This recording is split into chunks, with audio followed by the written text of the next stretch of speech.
It's time again. That time every year where we remember the few redeeming qualities of vampire counts. Yes, indeed, Hexennacht, and today for it we've got quite a doozy of a battle, let me tell you. So grab your candy, corn, or whatever treat you prefer. Candy corn is actually pretty controversial. Probably shouldn't open with that one, but anyway, let's just go on here.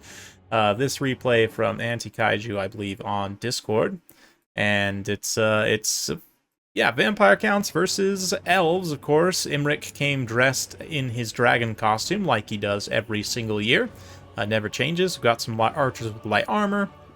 Floor of High Magic Mage on foot. Some Swordmasters out on the flank to please Rider Rohan. And we've got Spearmen as a front line. Historically, this is a matchup that can be tough for vampire counts. Has been at times due to elves' high stats and leadership. We've also got some Reaver Archers. Definitely like that pick here for the spooky, the spooky boys. Let's just go with that here. We've got Fell Bats up in the sky. We've got some Blood Knights, of course, triple Blood Knight, zombies and skeletons, spears, and then good old Manfred von Karstein, Mr. Halloween Town himself. He's won that title 5 years running. Don't even ask me how. But anyway, let's get to it here. And, yeah, we'll have some fun. So, of course, happy Halloween to you all, or happy Hexennacht, I should say, since this is Warhammer after all. It is a dark time for the Total War series, it must be said, but we'll continue to soldier on here and bring you guys the wonderful land battle content that you so much enjoy, and I so much enjoy making for you. It surely is a treat. No tricks on this one, although we do see some undead tricks, as is appropriate to the holiday. As they advance here, gonna eat some arrows with the zombies very cost effectively. Nice breath attack there. Didn't do too much to the Swordmasters, but it did do something. The bats just chasing around this doom blob of Illyrian Reaver Archers. Looks like they were forgot on skirmish mode, which is a little bit unfortunate. They're going to be somewhat removed from the battle as they're chased off. Blood Knights are trying to find an angle to attack high-value targets here, or at the very least get after archers. Of course, Blood Knights being very powerful anti-large. Of course, their straight-up shock damage is insane too, so you might as well just come in here and start deleting some of these archers. Personally, I'm not really a fan of infantry skirmishers much against the vampire counts because, yeah, their mobility and summons makes them very good at shutting down those units, but right now, Imric dives on in on these Blood Knights. We see a little Fate of Yuna going off on those Swordmasters, just nuking one unit off the flank. On the opposite flank, sort of the Blood Knights trying to find a way around this rock. Terrain kind of favoring the high elves a little bit there as they bump into those spears, but should be able to pull away no problem. Meanwhile, out in the distance, Fell Bats are getting massacred once they actually catch the Reaver Archers, which is why the Reaver Archers probably should have just stood their ground and fought a while ago.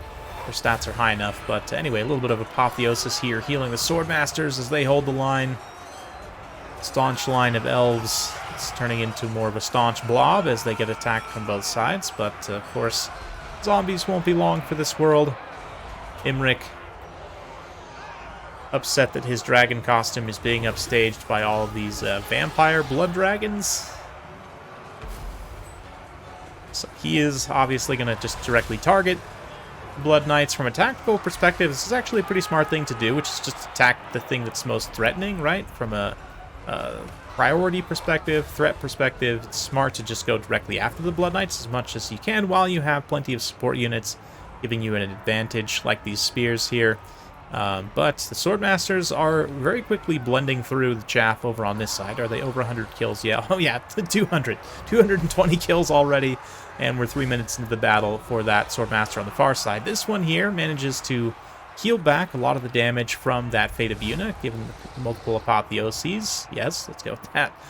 Yeah, and then the Blood Knights here taking some interesting damage. Definitely a lot of damage being taken here, but they're starting to rack up the kills as well as they get through some of these archers and support spears. Yeah, I mean, Spearmen being an anti-large unit's all well and good until a unit with like 80 charge bonus shows up and just rear charges you. Of course, the Blood Knights also with Hunger will be regenerating in melee as they fight, so it's definitely yeah, one of the best cavalry units in the game, even to this day, even though vampire counts Haven't been seeing them a lot lately, which, I mean, isn't a bad thing for me personally. I know there's Vampire Counts fans out there.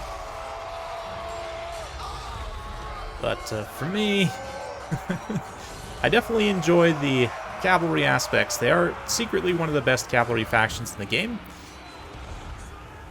I mean, it's not really a secret to people who know, but it's like when you think of typical, like, very strong cavalry factions, you think of, like, Bretonnia, obviously, maybe the Empire.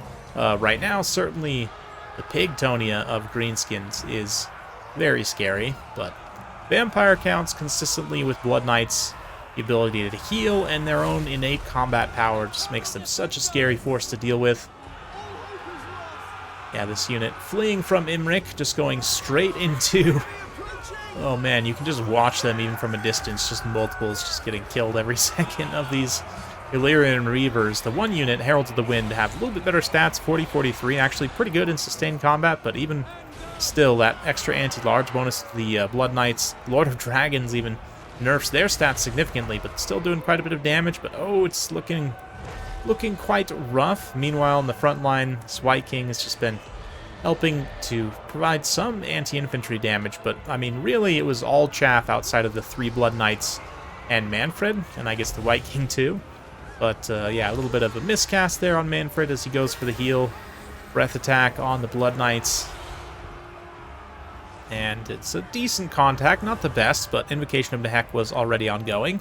Unfortunately, didn't hit all 3 of those Blood Knights there. This other one did manage to escape Imrik from that situation, but a nice little Scab-Scrath there. Scab-Scrath not nearly as damaging as it used to be, but does provide a little bit of anti-infantry help against stuff like spears, especially. Let's see, Manfred trying to find the right time. Fight Imrik is going to be very key here. He needs to make sure he fights with support. Imrik is obviously a much superior combatant, especially with Starlance active, Dragonhorn also now, so going for a big timing push, but it looks like, unfortunately, Imrik wasn't able to execute very well, and ends up not really getting a charge. Manfred kind of wastes some of his time there, and then Imrik, with the last of his Starlance uptime there, charges into the Blood Knights, which again, I don't necessarily disagree with, but I think, I don't know, it's tough to say in that situation. If you charge Manfred, Blood Knights have a really nice avenue to rear charge, but then obviously same thing for Manfred if you charge the Blood Knights, so it's kind of a catch-22 a little bit there, but Manfred getting a little bit away from his Blood Knights needs to be careful.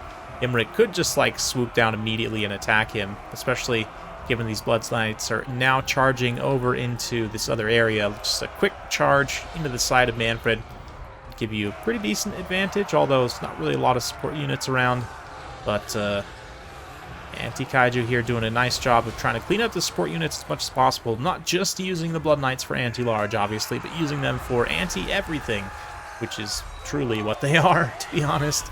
Not quite as anti-everything as Grail Knights, and I do wish, probably not in the cards right now due to Creative Assembly's situation and lack of resources for such a change, but I do wish that Blood Knights would be given a similar change, even as good as they are right now, to something more like what Grail Knights are. Just, I mean, maybe not quite as insane as Grail Knights were when they were initially buffed, and even still to this day are just incredibly strong, although part of that does come from Lance Formation, but still, basically like a smaller model count, but give them greater weapon strength and armor-piercing damage, and just, you know, make them even more elite, but lesser in number, basically.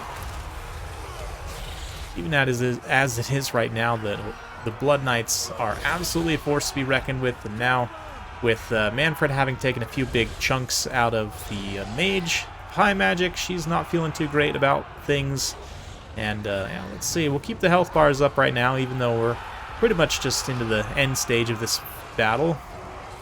A few remaining spearmen that have managed to survive all of this, holding out in a nice defensive formation here, and honestly, it's going to be pretty tough for these Blood Knights to crack all of these spears, unless they're able to take down Imrik and get rid of the leadership that he provides. Get that leadership penalty, maybe a terror route from Manfred himself. But this is pretty advantageous for Manfred. He manages to get Imrik out away from the support spears in a position where the Blood Knights can support a little bit better themselves. Unfortunately, it doesn't look like they got that great of a charge, but oh yeah, here we go.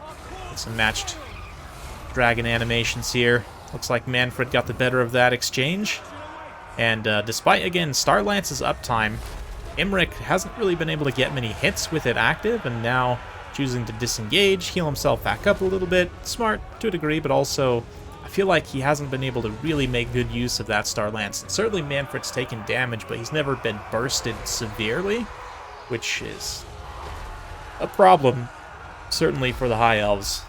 But Manfred now takes a risky dive straight into the bunch of spears. Yeah, not the best idea, maybe, as he tries to avoid that engagement. Also, though, the White King, as much as possible, I don't know, it doesn't seem long for this world either, but he could be an extra single entity contributing in this fight against the dragon. Looks like might have just missed the attack order there and issued a movement order, which is something I've definitely done before, so no pain there. A little bit more apotheosis, and I'm quite impressed that High Mage has been able to stay alive and also been able to keep Imric relatively healed. I mean, he's getting pretty close to his healing cap, but some more nice matched dragon animations here as these two fight it out. But the Blood Knights are slowly grinding through what's left of the High Elves' support, and without that, Imric is in a very vulnerable position. Hand of Glory, up to 93 melee attack, but still just whiffing attacks, it seems like, on Manfred, or I guess maybe he's making more contact with the Blood Knights, which there's only one unit left, but 50% HP. Pretty much all the vampire counts are... Oh no, there's this other unit left still. Okay. Everything's capped except the White King, which, yeah, I'm not sure. The Overcast Invocation of the Heck is a little bit unnecessary, maybe wasting a little bit of Winds of Magic and causing a miscast damage, but still, I understand the kind of muscle memory and just habit to do it anyway. But, yeah, technically here, the White King is the only one that's capable of healing anything more. But Blood Knights, high defense at this point, 45, very good for shock cavalry, plus that 110 armor. Just means that the spearmen, as tired as they are, everything is worn out. Can't get the hits.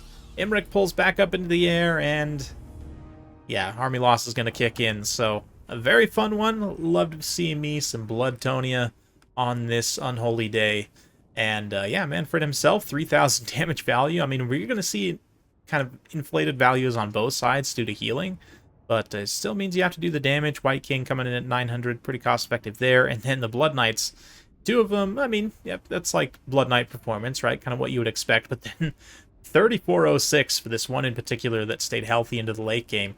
256 kills, 21,000 damage dealt. I mean, just spectacular performance from a traditional heavy shock cavalry, even if they're the most elite, probably, currently, that bear that title. I don't know that I would consider Grails traditional. I'd probably consider them more on the monstrous side now, but holy cow, look at Imric's value as well. 20,000 damage dealt, 5,000 damage value.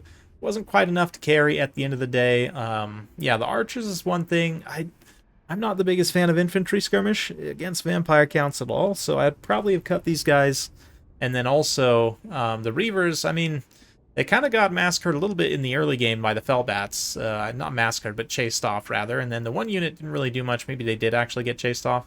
But these other two units were certainly able to come back in and contribute, no problem. Swordmasters also blending through loads of chaff, even though one didn't really get that much actual gold value. But still, just decent across the board. It ended up being super close. I think a couple of minor things could have changed it, like getting the Reavers into combat a little bit earlier. Maybe, I mean, it's not like they're going to do a lot of missile damage, but a little bit of extra missile damage or some rear charges to kind of pin the Blood Knights in place, maybe with some spear support or with Imric, or both preferably. Maybe could have changed the outcome of the battle, but it's definitely a fun one, definitely a very, very close one. So hopefully you guys enjoyed that. If you do like this sort of content, be sure to like, subscribe, hit that bell notification button. Every time I upload a new video, you'll be notified. Thanks again. We'll see you next time.